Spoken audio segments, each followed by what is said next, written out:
Lindsay here, the Frugal Crafter. I felt like I really just had to make this video today because I got an email from this lovely woman, and she was a little worried because she had made some cards to sell at a craft fair or on her online shop on Etsy, and I don't know if somebody contacted her and said that she couldn't sell a card with a particular stamp on it, or if she was just getting nervous because, you know, she had made stamps, she made cards, beautiful cards with some rubber stamps, and she didn't know. It occurred to her that, hey, maybe I can't sell these because I use those rubber stamps. How do I know? What do I do? Lindsay, help! And I sent this poor woman a 3-page email reply. Well, if it was this, then you can, and if it's this, then you can't. Well, you got to think of this, you got to think of that. And I thought, you know what? I get a lot of questions like this. I really just need to do a video about it. So, the first thing you can do if you're a crafter and you want to make some crafts using another company's rubber stamps or pattern paper, fabric, whatever, it does mostly apply to stamps, but what you want to do is search that company plus the word Angel Policy. And my favorite Angel Policy is from Lost Coast Designs, and it says, paraphrasing, not exactly, but it's funny, it says something like, by all means, buy our stamps, use them to make things to sell, and make a lot of money, and then come buy more stamps from us. I just love it, and that is the right intention. That is why we buy these stamps, and we try to, you know, make cards, and we sell them at craft fairs or on our Etsy shops, because, you know, we love crafting, and if we can, you know, spread that joy to other people and make a few bucks so we can buy some more stamps, then yay for us, yay for the stamp companies, yay for the customers, yay for everyone, yay! That's what we want to do, right? So why do any companies restrict this? Well, companies have to protect their assets. You know, they really do, because this is the internet, and there's so much flagrant copyright abuse going on that I swear probably like 50% of what's on the internet is infringing on somebody's copyright, whether it has bad intent or pure intent or whatever. It's just there. And, you know, I think most crafters are friendly, kind, nice people, and they don't want to step on anyone's toes. So let me give you an example of what would be a bad thing to do. For instance, if maybe you belong to a stamping group online and they say, oh gee, I wish I had this stamp, but I don't want to go to the store and pay for it. Would anyone stamp me out 50 house mice and mail them to me? I'll trade you. I'll stamp 50, I don't know, flower fairies and send them to you. Okay, that's not really okay. Even though you're not profiting from that, you're keeping somebody else from purchasing a stamp, and they get the joy of using that image, but they don't have to pay for it, and that company is losing a potential customer. So that's not okay, I don't think. Now, I mean, maybe if it was an old stamp that you can't buy anymore, well, that's one thing, because you stamping that for that person doesn't lose the company any money, you know. So I mean, it's the intent. Even though it may be legal in some cases to do that, it's usually not. The intention is bad. If like there's a great stamp company out there that has really funny sentiments for the inside of your cards, and they're very original. And well, Art Impressions is one that has one, but particularly Hambo Stamps. It's a small little company. They have these really funny limericks, and I gotta sit down on my computer one of these days and just look and figure out exactly what I want to buy, because they are so funny. But on the bottom of their page with their sentiments, it actually says, please don't pin these, because you know, people just copy your ideas and just type them out or screenshot them and never buy a stamp. And, you know, we worked hard to write these and design these, and that just broke my heart, because it's like they can't market their product in one of the best marketing venues, because they have to worry about people just reading them and stealing them. And these are, you know, these are small companies, these are mom and pop outfits that are, you know, putting kids through school and putting food on the table and paying for vet bills, and, you know, take money out of their pockets is just wrong. If you want to use that sentiment so bad, buy the stamp. I mean, come on. I mean, it's not like a thank you or a happy birthday. It's an original little poem.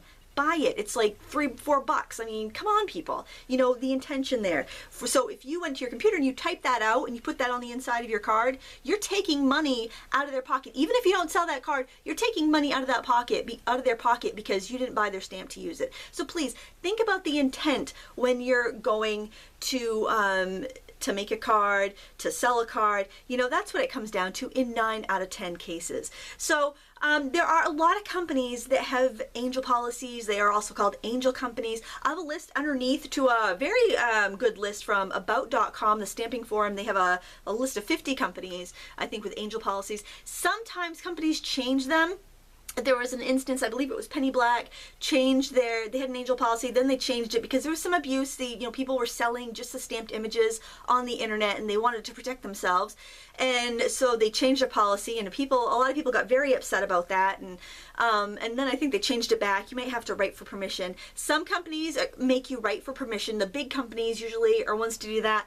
The small mom and pop stamp companies, the ones you see at the stamp shows, the ones that I talk about on my blog, they're generally fine and dandy with you guys making cards to sell. Just think of the intent. If me selling this card, does that benefit the company? Does me putting this on my blog benefit the company and me putting it in my shop? If you say I use stamps from, Art Deco on this card, and I use paper from Graphic 45, and it's for sale if you want to buy it, that helps those companies because the stampers that want the product can go find the product.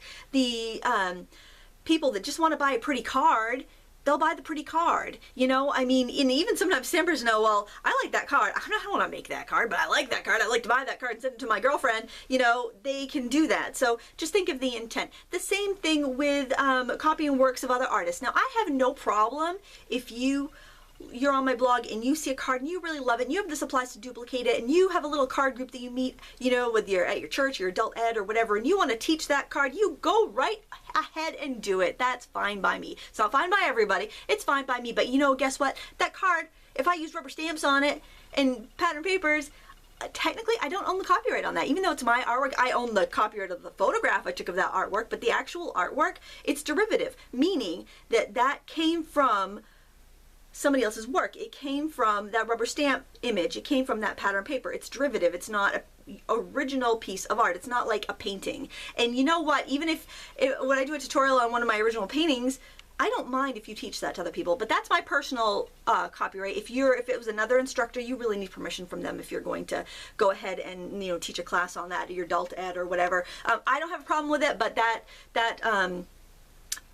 that may be not the case in most situations. So, when in doubt, ask. That's all you have to do, ask. If you're wondering if you can post a photograph of a pair of earrings that you made using somebody else's tutorial, ask. Or, post the pictures and link to their tutorial. Don't rehash the tutorial on your website. That's not cool. Say, hey, look at these fabulous earrings I made using Ross Barber's rice paper tutorial. Go check out his channel. He's got an awesome tutorial there. That is helping them. If you were helped by somebody, help them. It's the golden rule. Really applies to copyright as much as it does anything else. And you can easily find out this information online. The other cool thing about the small companies with the really great angel policies, they usually have really cool publication incentives. Meaning that if you make a card, say with Blasco's Designs cards, and you get it published in a magazine, if you email them, they're going to send you free stuff. They're going to send you more stamps because they want you to keep doing that. They want that free advertising. A lot of these small companies have publication incentives. The big companies, not so much, because they're in all the big stores already. They don't need your help, but the small companies do. And the small companies usually have the best stamps. About Art Accents and Art Deco is another fabulous company with publication incentives. I found I didn't have any Artistic Outpost stamps, and I found a set I really loved last year at the stamp show, and I made a card and it got published. And I emailed them and sent a picture of the publication, and they sent me another stamp set of my choice. It was so cool, especially since I can't find those stamps around here in my local stores. So, you help them, they help you. We lift each other up here. Use the internet for good and not nefarious purposes, I think that it comes down to intent, and I get copyright questions a lot. And people asking me if they can use my designs, my digital stamps or my papers in cards for sale. Absolutely, you can do that. Even on the personal use purchases, you can make handmade cards for sale and use that. What I don't allow is sharing the files. You can't buy a set of digital stamps and say, hey, Susie, I just bought this. You want me to email you a copy? That's against the law. That is taking money out of my pocket because Susie's not going to buy the stamps for me. If Susie's like, gee, I don't know if I want to buy those. Would you print me off a couple? That's okay by me. I don't care if you print off a sheet of a couple different images so Susie can color them and see if it's something she would like to purchase. That's okay. That's okay with me. But to actually just email the files, that's not. Just like you can't stamp a bunch of images, excuse me, and scan it and email it out to all your friends who stamp. That's not cool.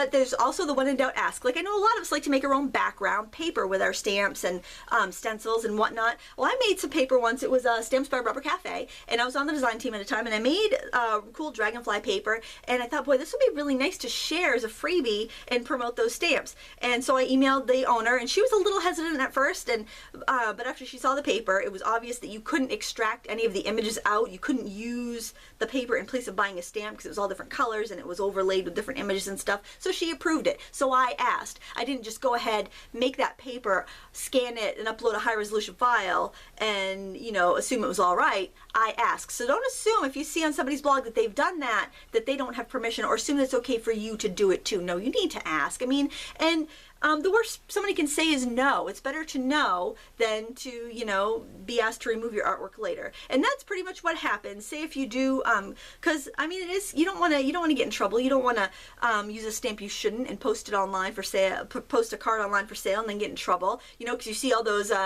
you know, FBI warnings on the front of a, you know, videotape, and you're like, oh my videotape, oh my gosh, how old am I? 52. You see the FBI warnings, and you're like, oh my gosh, I'll get fined $100,000 if I use a stamp. No, what they're going to do is they're going to ask you to remove it and take it down. I mean, that's pretty much it. So I also want to talk about what is copyrightable and what isn't. Ideas are not copyrightable. If I had an idea, I shared the idea, you take the idea, you share the idea. Ideas, sharing, yay, that's great! You know, same thing with techniques. You can't copyright a technique. And there was an interesting copyright case. There was a Gap ad, and they had used a piece of jewelry, and it was very similar to somebody else's piece of jewelry, and it was obviously connected. So, you know, court cases, legal fees, everything later. I think they may have weighed in on the side of, I don't know who they weighed in the side of, but anyway, it cost everybody a lot of money. And it was like a bumblebee, and it was like the steampunk bumblebee pin, I guess. But the technique to create the pin, since you can't copyright a technique, they said the technique that they used, you would get a very similar outcome no matter what you used, no matter who made it, if they followed that technique. So I'm thinking they might have even filed in favor of Gap.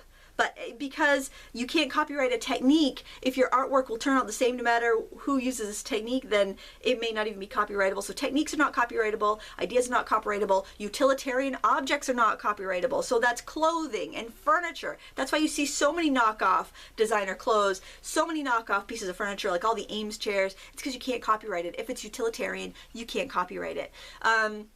That's why you see like the Coach bags that have their logo plastered all over it, and the Chanel products have the logo all over it, because you can, it's not a copyright, it's trademark. You have a trademark, and that falls under protection. So if somebody uses your trademark and it's not you, then you can sue them or have them cease and desist and whatnot. So there's trademark law, there's patent law. This woman was worried about using punches and dies, and she's like, I've invested so much money in this and I feel so hopeless. Can I use this stuff? Generally, you're all right with your dies and your punches because they're basic shapes, and nobody can copyright a heart, nobody can copyright a star or square. It's public domain, it's basic shapes. You may have a situation like if you buy the stamps that match the dies, but usually the companies who are making the stamps that match the dies are also angel companies. I was just searching around angel companies, and I mean, some of the big ones are like Ranger. They have a great, Diane Reevely has a great angel policy. Like you can make up to 50 things with the stamp, or 50 of the same thing, and you're okay. So I mean, I think most companies realize that you're crafters and you're gonna actually stamp with your stamps. You're not just buying them to have them, put them on a shelf and look at them. You're buying them to use them. The only thing you want to watch out for is a licensed item. So some stamp companies license their work from other artists and other industries. So EK Success, for instance, they have an angel policy, but it does not extend to their licensed artwork because it can't, because they don't own the copyrights on some of these. So they license Disney products. Disney has a very strict terms of use. You cannot make, honestly, I think at one point it was so strict that you could buy the stamp and the paper and the fabric. You couldn't use it though.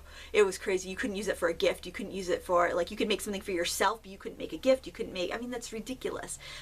So like if you're using a Disney stamp from EK Success or Disney pattern paper, scrapbook paper, you can't sell the things you make with that. But their other lines, their in-house design stuff does, you know, they do allow it. You do have to ask for permission, probably because they want to make sure it's not a licensed thing and they have the right to grant that to you. So that's the thing you have to, you know, you just might want to think about.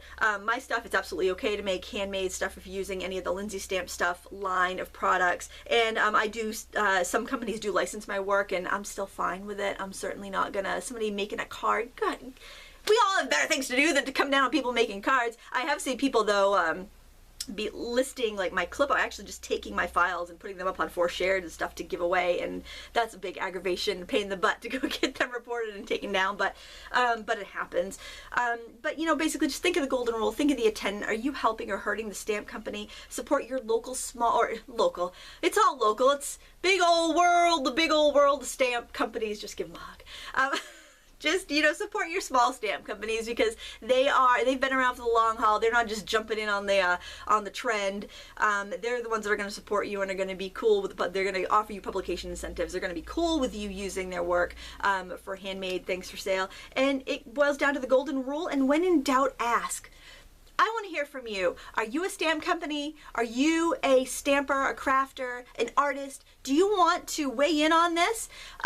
Please do in the comments section. I'll be putting some links and some like recap information in the video description on the YouTube, under the YouTube video, if you want to check that out. But please leave a comment. Tell me what you think, because I really want to know. I tend to err on the side of not infringing on copyrights. I made some jewelry for a friend of mine who's a Doctor Who fan, and I'd used some fan art, and then and it was on just on one of the charms, and it had like a little TARDIS, you know, thing on there. It was kind of cute. And then I'd taken pictures of it, and they needed some extra artwork for a jewelry magazine, and so I sent that in amongst a bunch of other things that got approved. And I thought, wait a minute, that charm, I used somebody else's artwork on there. Oh my gosh. So I'm like, I don't even know how to contact this person. And would it be their copyright? No, it'd probably be the BBC copyright. But then again, it's a police box. Police box is a utilitarian object. Is that even copyrightable? So I emailed the editor. I'm like, you know, I don't even know. Can you just pull it? And she pulled it. You know, I think we'd all rather err on the side of not infringing on somebody's copyright. Although many magazines don't even know, because I often see calls for make cards or scrapbook page inspired by a song, or use music lyrics in your work. You can use a music title in your work, but lyrics, not unless you want to pay royalty fees. So like on any artwork where there's been music lyrics put in the artwork, that would fall into royalty area. Like writers, if they write a book and they have a character walking down the street singing a song, that song, unless it's really, really old and in the public domain, they're going to have to pay royalties. I've heard of authors getting hit with thousands of dollars of royalty fees because they had one of their characters singing a song, which, I mean, that's going to be heartbreaking if you're just like a little self-published author and you're not making anything on this book and you're just passionate about doing it, and then have a $3,000 royalty fee slapped on you. It has got to stink. Song titles, not copyrightable. Song lyrics are copyrightable. It's so confusing, but you know, just go by the intent, follow the golden rule, do your best, and when in doubt, ask. And I don't think you're going to have any problems. Please don't let this get in the way of you creating what you're passionate about, and you know, making your cards and doing craft fairs. It's so rewarding and so much fun, and hey, it's more money for stamps. Why wouldn't they want you to do that? Right? Just like my friends at Lost Coast, they're so funny. Well, that's it. If you enjoyed this video, please give me a thumbs up. If you like video tutorials on painting, stamping, creating, fun stuff like that, then subscribe. I don't have too many videos like this, so if you like copyright law, don't subscribe, because you won't like my channel. But if you like, yay, fun, crafty, woohoo, then go ahead and subscribe. I want to thank you so much for watching, and sure, comments, love to hear what you think. Happy crafting.